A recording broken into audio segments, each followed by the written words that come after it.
Oh no, I can't do it. What made me think I possibly could? Is this what you are saying to yourself when you want to do something new? My friend, that's called imposter syndrome.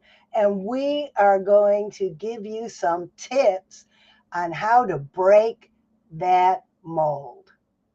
Roll the intro video, please.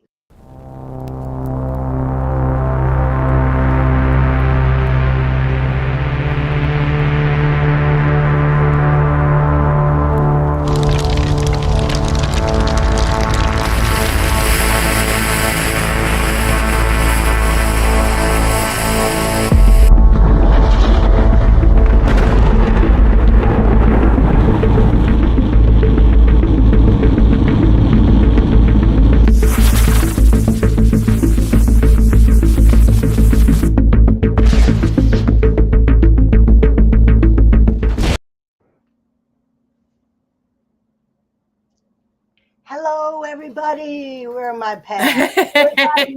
Where's Joanna? Sorry, I knew There we go. I was first forgetting something. Hey. Hey, Believe Sisters, how's it going this week? This is an exciting episode. I think we need to get right in since we have two exciting guests today. Yes, I love it. We're Yes, talking first- about a very important topic today, and that's imposter syndrome. And the reason why I think it's so important that we talk about this right after we're getting everybody all excited for this anthology project, because one of the first things that keep you from getting started a lot of the time is you think, why would anyone want to listen to me? Why is this even important that someone would want to hear this?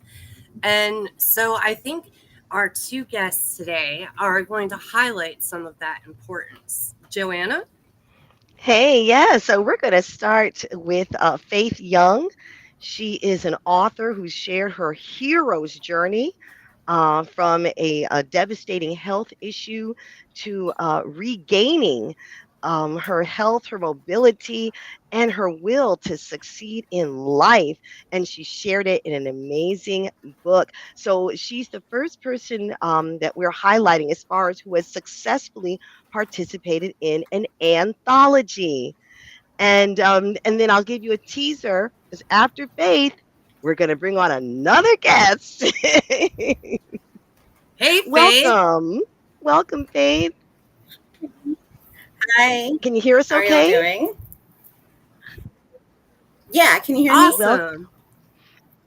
me? Here Wonderful. you are, Hi. yes. And so, Happy to be Faith, here. we want to show people about like how a person gets started. You know, we're having a workshop next week that believe you can get started on a book. Tonight. Hey, tonight. Yes, Tonight. tonight. Tonight. The 10th. Whoops. So tell us about your journey, Faith. How did you get started to actually be a part of an anthology? I'm very fortunate to have an incredible community of friends. One of them who is an author already, Tammy Lowe. She's mentioned she's in the book. She put together her anthology, said Brave, this is ours.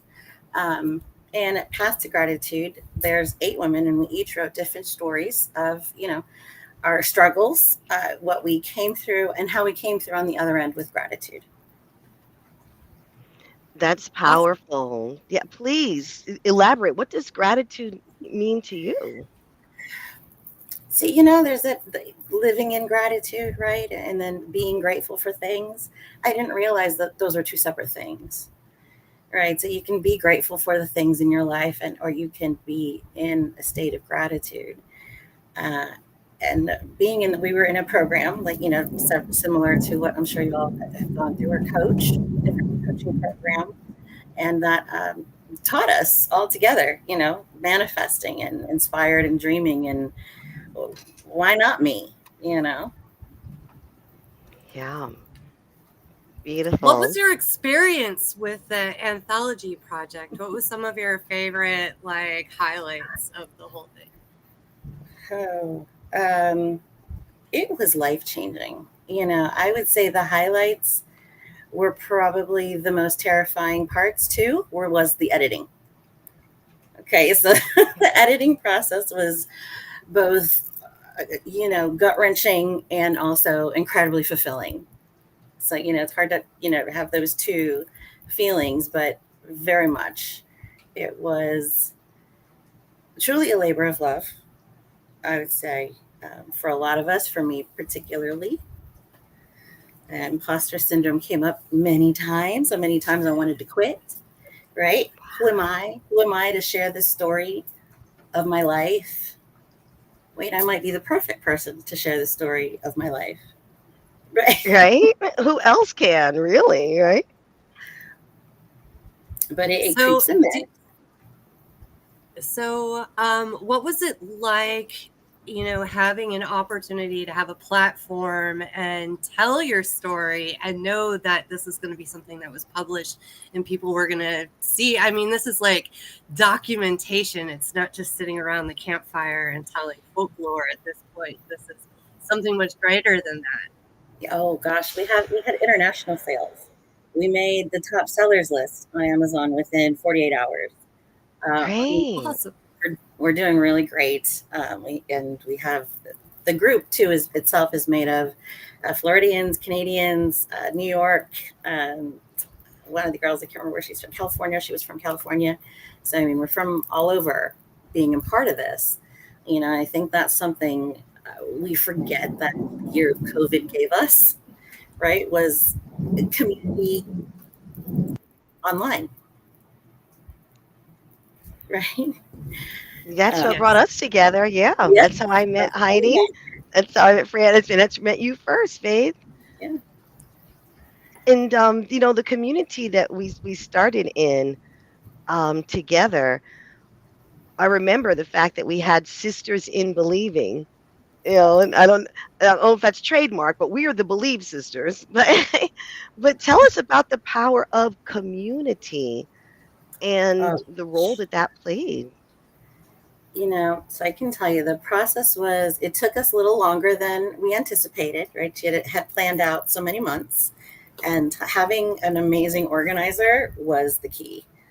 We definitely wouldn't have finished it without having that one person, Tammy, saying, okay, this is due here, this is due here, and then she had her backup, Angela Mercado, who is just fantastic with editing as well.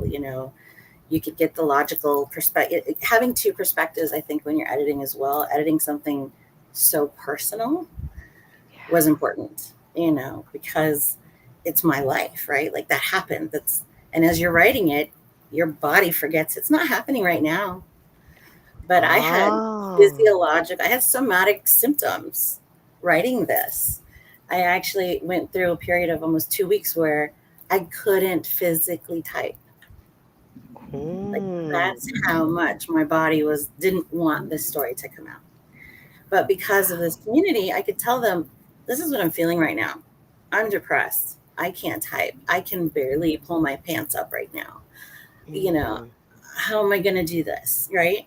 And I'm getting teary, but just by saying that and being vulnerable, they're like, oh, well, I can help you. We can get on Zoom and we can edit together. And I was like, what? And it got done. Like, oh my God, thank you. Yes. Like, you're going to help me? Like, that is the true power of community. We thought about we're going to have some type of office hours or some type, where, hey, come into the Zoom room. One of the Believe sisters is going to be here, just holding space for one another, holding your hand, just being here. And it's like, yes, we're going to be productive. We're going to work this out, a little bit at a time. I think it definitely takes that. yes. Unless you've written, a novel, unless you've gotten the craft down, that 10,000 hours of mastery yet. It can definitely help them. Writing about personal thing, my specific story was about my two instances with unwanted pregnancy and date rape, and what I chose with both situations. So, in both situations, I thought I had dealt with therapy, all good, resolved. I can write about this. No, Things were coming up that I was like, I didn't remember, for one. I was like, Ah, and thank God I'm in therapy now, because I would literally take, a couple chapters or whatever I was writing, a couple paragraphs, and take it to therapy and be like, okay, this mm. brought this up. Oh my, and I didn't even realize there was still work to be done when I was writing it. So that And then, sounds like that's a positive thing in a way. It helps you to it really was. continue doing the work, right? Oh gosh, without the work of, being in gratitude and knowing, what you have versus what you need, things like that was what got me through, to be able to have those moments of, okay, no, I'm safe. I'm in my home, or I'm wherever I'm at. I went to my friends' houses, other places even to write, right? Because I'm like, oh, I can't write here. Maybe it's writer's block. What is all the things? And I'm grateful for that too. I had a couple of friends in the group offer me their home. I'm going to be away for the weekend. You can go crash there and have some quiet time. And, so it's, yeah. I love all Beautiful. these things that you're talking about because it's something that we haven't quite talked about yet as a benefit of writing some of these deeper, impactful stories is a lot of the impact of writing this story starts with you. And like you said, realizing there was more healing to be done. And I would be even willing to bet that as more people come up to you and are like, I read your story and this is what it meant to me, you're going to feel even more healing as you realize that story is helping other people. Yeah. And I had said it to him, like, if this helps one person, I'll be happy. If I've made one person feel less alone, I'll feel good about myself, good about what we did. And I just heard this weekend at an event, the Global Vision Conference, that when we hear other people's experiences, that acronym is HOPE, HOPE, hear other people's experiences. And so you can give someone hope when they read your story. And here you are on the Believe Retreat live stream, just sharing what happens when you have the courage to just continue to stick to it, and it facilitates even more healing, a deeper level of healing, so that you're continuing on your journey to wholeness maybe you thought you would never have. And honestly, I didn't know I needed. I thought it was healed. So it got to writing. And when I started writing, I was angry, right? The political climate was so hot. Well, it still is. But at the time, it was shortly after the election, and I was coming from a place of anger. So my story did a complete 180, as it was finished. But through the process, I told everybody, I literally had 3 documents open. One was a timeline. I had to create a timeline because when I went through it in my head, I'm like, I thought this trauma all happened within like a year. And as Mhm. I started going through it, I'm like, wait, that was like 2 years. So much stuff, so many other things happened at this Mm. time that I had just forgotten because it was all meshed together with that trauma. So just even that, like, I had a document of my timeline, I had the document I was writing, and then a document titled Notes for My Therapist. Ah, Sometimes be like, yes. oh, yeah, I'm going to copy and paste. We're going to talk about that next year. That's what unpacked it was packed like this, and you unpacked it. You had to Yes. separate those pieces. Oh, I didn't even, yeah, and there were more boxes in that box. So I was like, oh, I, I can I write Well, another agree. chapter about writing the chapter. When I wrote Wow. my and first I, book, I started angry and blaming everybody. And by the time I got to the end of the book and it was published, I'm like, oh, you know what? Everything that happened was for my own good. It all taught me a valuable lesson. And now my book can help teach other people the lessons so they don't have to go through it. yes. Beautiful. And I think that's a great segue to bring on our next guest Yes, we're going to put you because backstage, Faith, and Thank then we're you. going to switch you out. Thank you so much. We're going to hear from you later for the question of the day.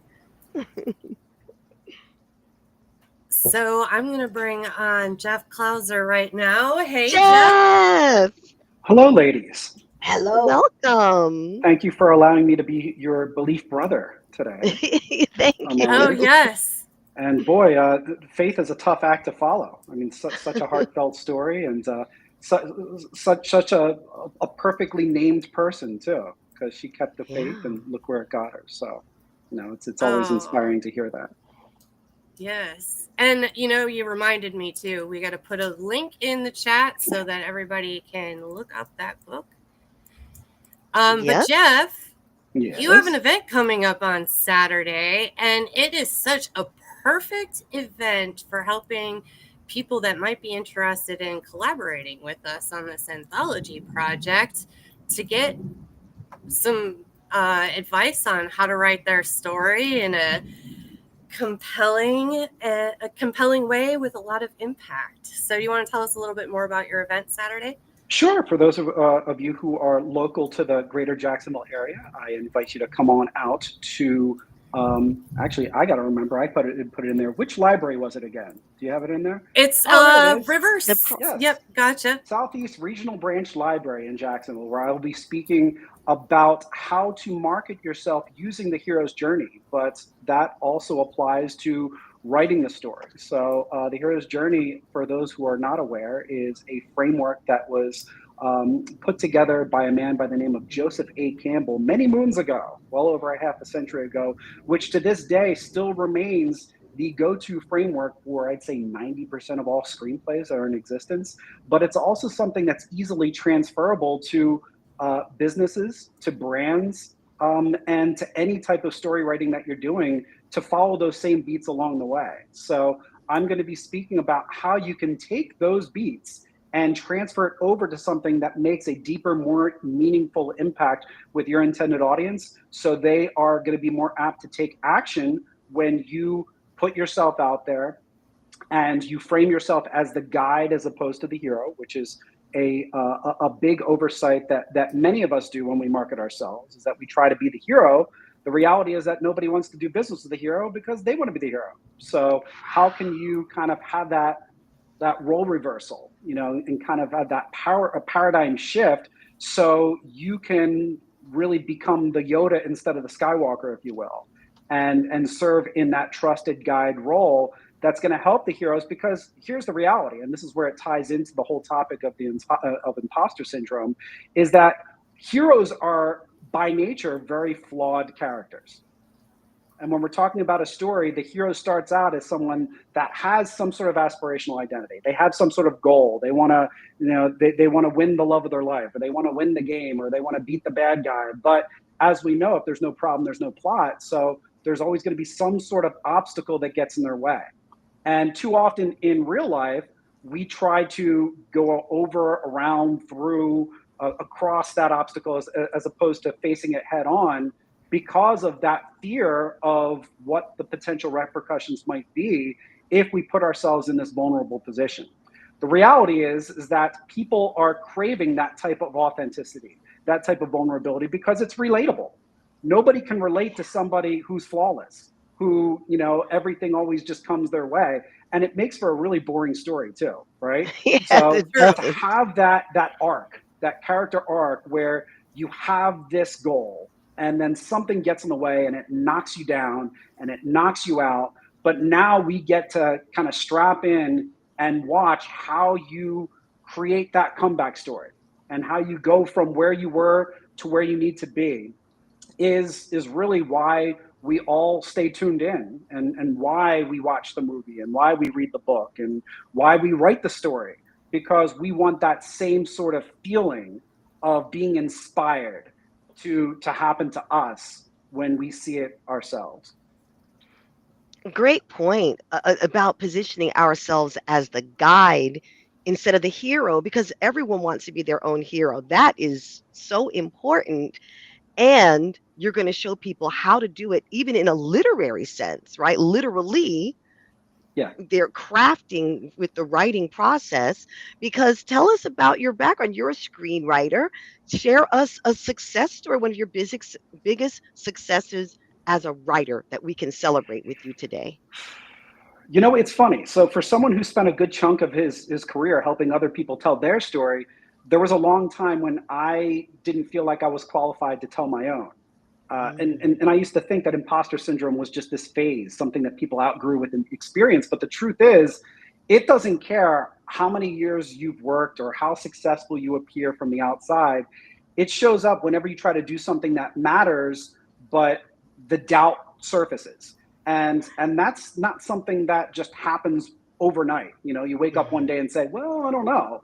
It's just something that becomes ingrained over the course of time. You know, you get one setback and then you get another setback, and then you tend to link them together, whether it be through logic or not. And before you know it, you have this narrative in your head, this toxic narrative in your head that's telling you things that aren't based on reality and aren't based on evidence. And even if there are certain instances where you say, well, I came up short here, I came up short there, it's still this lesson that needs to be learned, not this experience that needs to be swept under the carpet. So for me, I'd say, you know, just any time that I'm being my authentic self when I'm writing, I consider that a success, because it was something that I avoided for quite some time. I've written memoirs for the better part of the last 30 years. And whenever I need proof of concept or some sort of evidence that, you know what, I've come a lot further than I really thought I had, I look back on that. I mean, even as recently as a year or two ago, just the seismic impact and the difference that my life is now compared to what it was. I mean, Heidi can attest to this too. We connected, I think originally, 5-6 years ago. I was at I like to call it the end of Act 2 moment. So when you're talking about a script, there's that point of no return where it's like the world's all coming at you at once. So, you know how everyone talks about 2020, and Faith alluded to this too. It was like the year from hell for a lot of people, for good reason. 2019 was that year for me. So in a way, it was a blessing in disguise, because I had a year head start.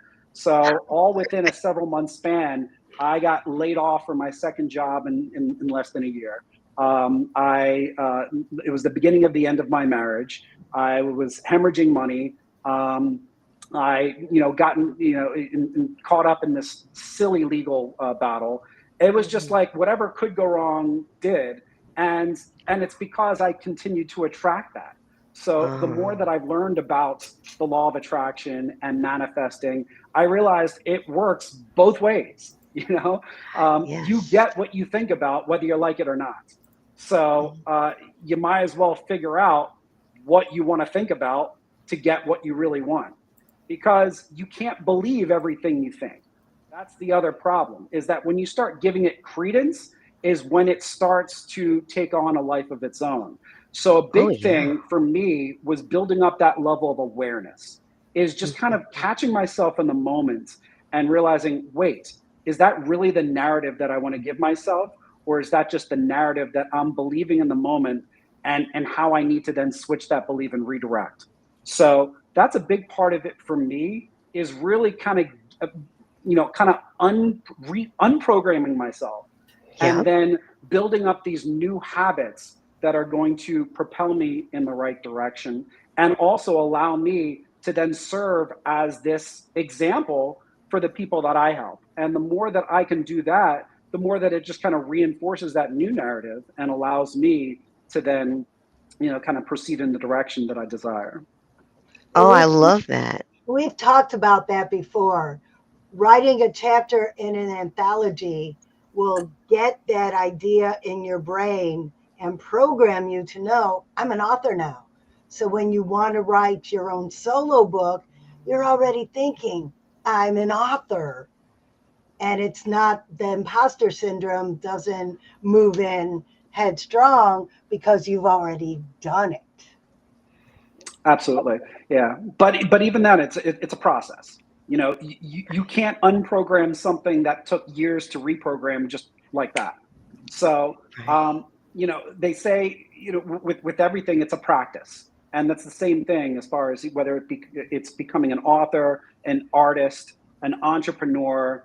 It's not going to be something where you just flip a switch and everything just comes into place. Again, that would be a really boring story too. Yeah. So it's one of those things where if you begin to shift that mindset where you now believe that you either win or you learn, there are no losses. The loss is a learning experience that you're then going to be able to parlay into that next big goal that you hit, that next big obstacle that you have to overcome. Now, all of a sudden, you are prepared for it. You're now ready to kind of embrace it because hey, all right, this is the next thing that the hero needs to face, that needs to encounter in order for them to get to that quote unquote happily ever after. It's so true. I was thinking about Jeff 3.0, but really, if we're continuing on the process, there's going to be a 4.0, 5.0. 20, 30, We're going to 40. continue. Yes, Yes. constant and never ending. I It's was an going to ongoing bring, anthology. yes, I didn't, I was going to bring Faith back from backstage. Do you see her back there? Here she Yep, is. I got her. Yep. Thank you. So now we're all together looking more and more like the Brady Bunch. We need Alice in the Nothing wrong middle. with that. Yes. Yes, exactly. But let me just Wait a I minute. love I'm yes how Alice. now see we were not going to default you to Alice, I promise. It's but Alice this was is I it's very think we below. just came up with our Halloween costumes.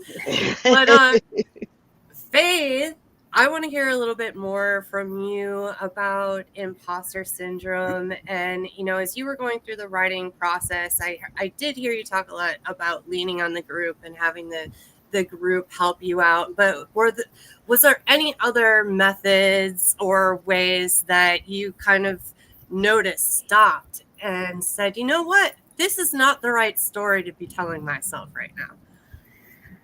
Many moments like that, and it would take me back to the people in the group, though. Like, so even if I didn't call them, didn't text them, didn't chat, I could sit there in my frustration and say, okay, is this true?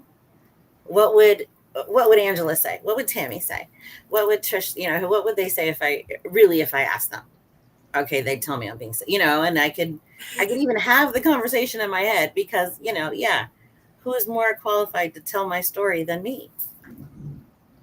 I love it. You questioned yourself. You cross-examined the stinking thinking.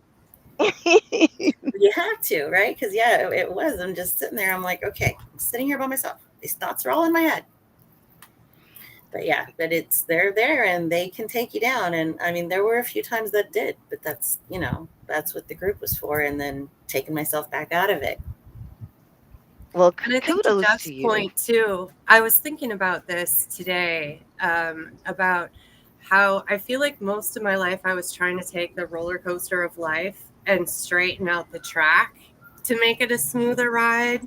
But now I've realized that I just need to allow myself to enjoy the whole ride instead of freaking out when like the 3 in a row upside down loop-de-loos come.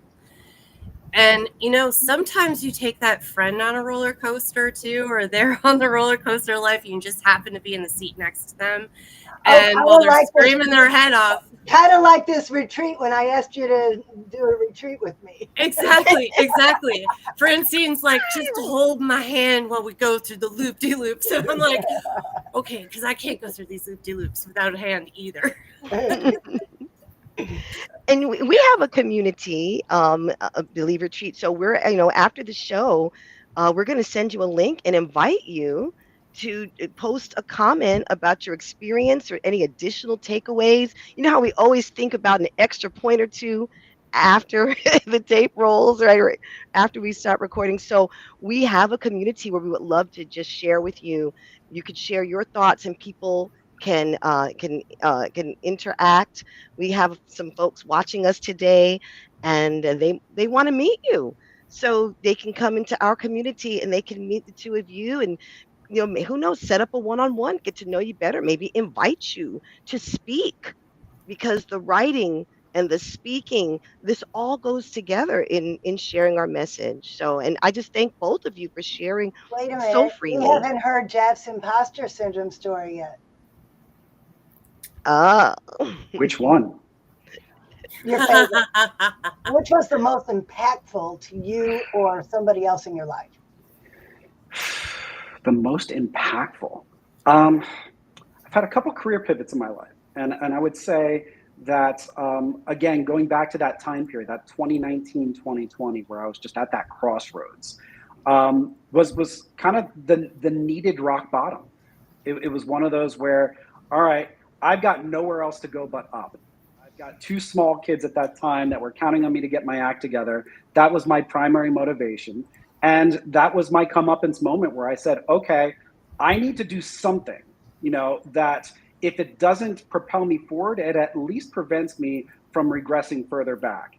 And this actually links once again our friend Heidza Lin back in the equation, because what it required was for me to develop these daily habits that I committed to, that became my lifestyle, that became my anchor, and that eventually also became a business model that the two of us partnered up with for a while, and we'll hopefully return back to at some point soon.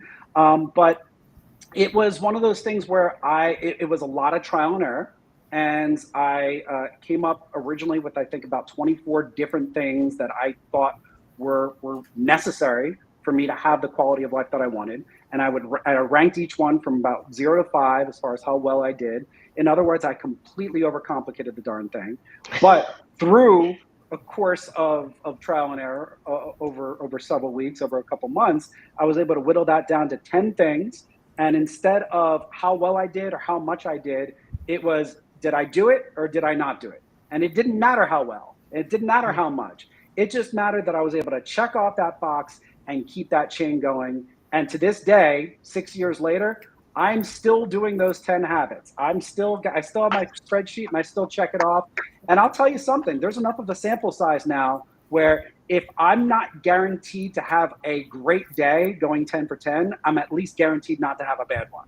And that in and of itself is a major success. So I would say that was the biggest turning point for me, is that I turned inward and I said, all right, what can I do from a very basic level, from a very foundational level, that will at least give me the stability that I need to then get out of my own way and then start once again moving in the direction that I desire. Yes, make a list, a Checking those to-do And check it list. twice. Yes. those boxes. And You guys have shared. that's a great tip I want to leave everybody. If you feel like you're suffering from imposter syndrome and it causes writer block and you want to write, make a list of everything you've accomplished in your life.